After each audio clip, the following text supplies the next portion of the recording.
Hello friends, welcome to Priya's kitchen. நான் இன்றைக்கி டின் ஃபிஷ்ஷை வச்சு மீன் குழம்பும் மீன் பொரியல் மீன் சம்பல் எப்படி வைக்கிறேன்றதை காட்டப்புறேன். அதுக்கு தேவையான பொருட்கள் எப்படி செய்கிறேன்றதை பார்ப்போம். இதுக்கு நான் 3 டின் ஃபிஷ் கேன் எடுத்துருக்கிறேன். இப்படி ஃபிஷ் வேறும் இதை நாங்கள் பிரித்து எடுத்துக்கொள்ளணும். இதில் நான் கொஞ்சமாக குழம்புக்கு எடுக்க போகிறோம், கொஞ்சம் பொரிக்கிறதுக்கு, கொஞ்சம் மீன் சம்பலுக்கு எடுக்க போகிறோம். இதில் 2 பெரிய வெங்காயம் எடுத்து சின்ன சின்ன பீஸாக கட் பண்ணியிருக்கிறேன். கொஞ்சமாக கருவேப்பிலை எடுத்துருக்கிறேன். ஒரு 4 பச்சை மிளகாய், ஒரு 7 உள்ளி எடுத்து அதையும் நீள ஸ்லைஸாக கட் பண்ணியிருக்கிறேன். இதில் 6 தக்காளி பழம் எடுத்து அதையும் நீளமாக கட் பண்ணியிருக்கிறேன். இப்போ சட்டியொண்டை வச்சுட்டு தேவையான அளவுக்கு ஆயில் விட்டுட்டு காத்தைக்கரண்டி கடுகு, காத்தைக்கரண்டி பெருஞ்சீரகம், அரை தேக்கரண்டி வெந்தயம் போட்டுட்டு எல்லாம் வெடித்ததும் வட்டி வச்சுருந்த உள்ளி, பச்சை மிளகாய், வெங்காயம் எல்லாத்தையும் போட்டு கோல்டன் ப்ரௌன் வரையும் நல்லா வதக்கி எடுக்கணும்.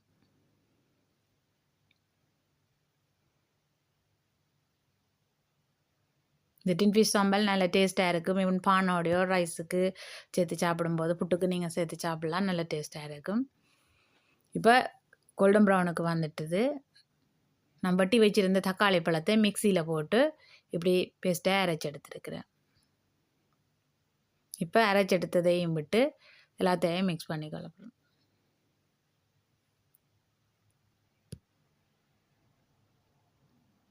இதை 3 டேபிள் ஸ்பூன் கறிமிளகாய் தூள் எடுத்துருக்கிறேன்.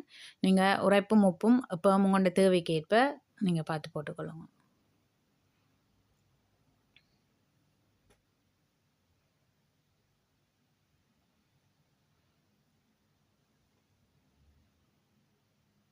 அதோட கறிக்கு தேவையான அளவுக்கு உப்பு நான் போடுறேன். நீங்கள் உங்களோட தேவைக்கு ஏற்ப பார்த்து எடுத்துக்கொள்ளுங்க. இப்போ எல்லாத்தையும் சேர்த்து நல்லா மிக்ஸ் பண்ணிவிட்டு கொஞ்சமாக கருவேப்பிலை எடுத்து வச்சுருந்த கருவேப்பிலையும் போட்டு எல்லாத்தையும் மிக்ஸ் பண்ணி விடப்படும்.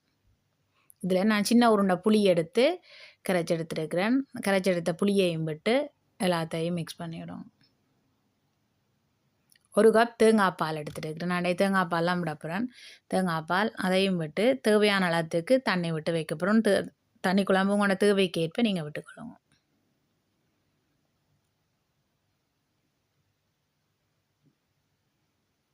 இப்போ ஒரு எல்லாத்துக்கு தண்ணி விட்டு வடிவாக மிக்ஸ் பண்ணி குழம்பு கொதித்து வர மட்டும் விட போகிறோம்.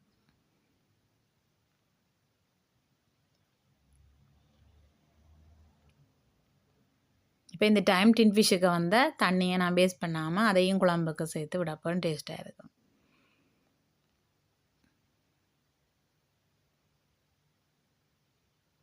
குழம்பு நல்லா பொங்கி கொதித்து வரணும். பொங்கி கொதித்து வந்த முடிய தான் லாஸ்ட்டாக நாங்கள் டின் ஃபிஷ்ஷை போடணும்.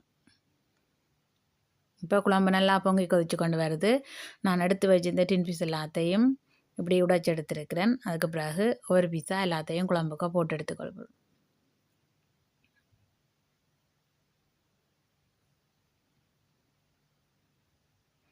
இதெல்லாம் கொதித்து பொங்கி நல்லா வற்றி வந்ததும் குழம்பு ரைஸுக்கு விட்டு சாப்பிடவோ அல்லது நீங்கள் ரொட்டிக்கு சேர்த்து சாப்பிடவோ நல்ல டேஸ்ட்டாக இருக்கும்.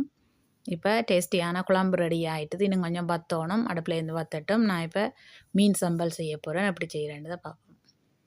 நான் இப்போ எடுத்த அந்த டின் ஃபிஷ் மீன்லேருந்து கொஞ்சம் மீனை எடுத்துருக்கிறேன்.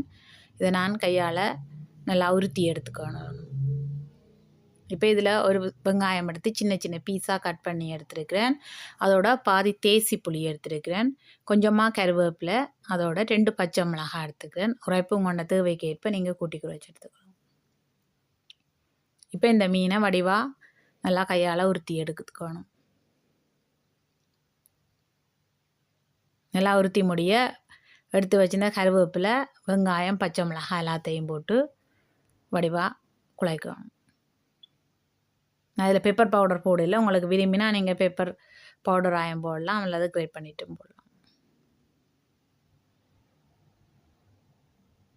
இப்போ வடிவாக எல்லாத்தையும் கசக்கி குழாச்சிட்டு எடுத்து வச்சுருந்தா பாதி தேசி புளியை விட்டு, தேசி புளி விடும்போது அந்த டேஸ்ட்டை கொடுக்கும். அதையும் விட்டு வடிவாக நல்லா பிணைஞ்சு குழைக்கணும்.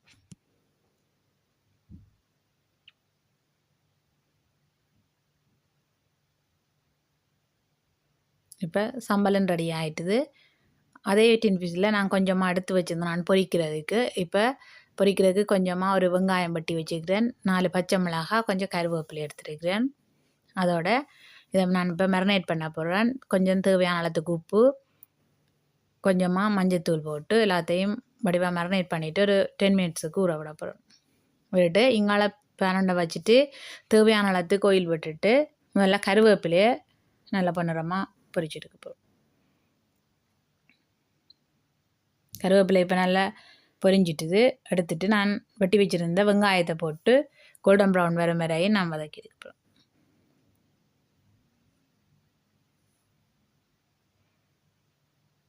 இப்போ வெங்காயம் நல்லா கோல்டன் ப்ரௌனுக்கு வந்துட்டு அதையும் நான் எடுக்க போகிறேன். இந்த வெங்காயம் பச்சை மிளகாய் எல்லாத்தோடு சேர்த்து சாப்பிடும்போது நல்ல டேஸ்ட்டாக இருக்கும். இவன் பொரித்த பச்சை மிளகாய் இன்னும் ஒரு நல்ல கூடுதலான டேஸ்ட்டை கொடுக்கும்.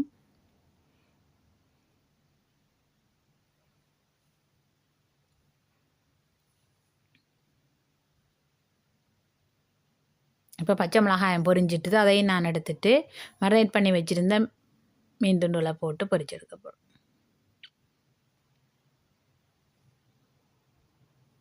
இப்போ இந்த டின் ஃபிஷ்ஷுக்கு இருந்தபடியே அந்த தண்ணி தன்மை இருக்குது. சில வழியில் எண்ணெயோடு சேர்ந்து தெறிச்சு பறக்கும். நான் இப்போ ஒரு மூடி போட்டு மூடி பொரிக்க போகிறேன்.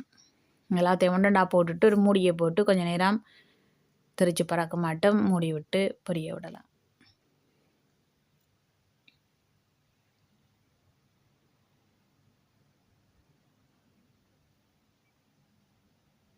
நல்லா இடம் தெறிச்சு பறக்கிற வழியாக ஒரு மூடி போட்டு பொரிய விட்டுருக்குன்னு இப்போ நான் திறந்துட்டு அடுத்த பக்கம் கொஞ்சமாக திருப்பி விட போகிறேன் எல்லாத்தையும்.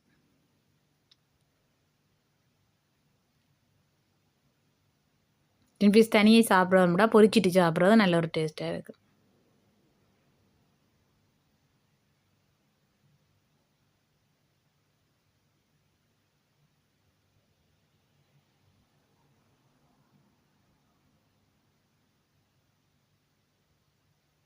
கூடுதலாக ஸ்ரீலங்காவில் மீன் வராத காலங்களில் மீன் பிடிக்க மீன் வராத காலங்களில் டின் ஃபிஷ் வண்டி கூடுதலாக எல்லோரும் சமைப்பினோம்.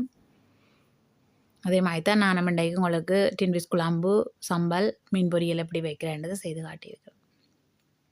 இப்போ நல்லா எல்லாம் பொரிஞ்சிட்டுது. பொரிஞ்ச எல்லாத்தையும் ஒன்றொண்டா பார்த்து எடுத்து ஒரு பிளேட்டுக்கு மாற்றி வைக்கப்படும்.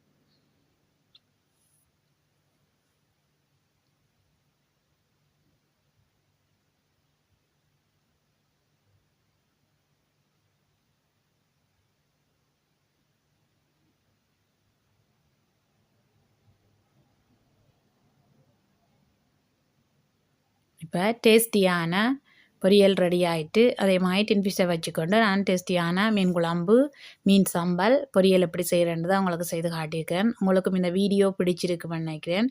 பிடிச்சிருந்தா நீங்களும் இதே மாதிரி செய்து பாருங்க. இன்னும் ஒரு வீடியோவோட நெக்ஸ்ட் டைம் சந்திக்கிறேன். ஓகே, பாய்.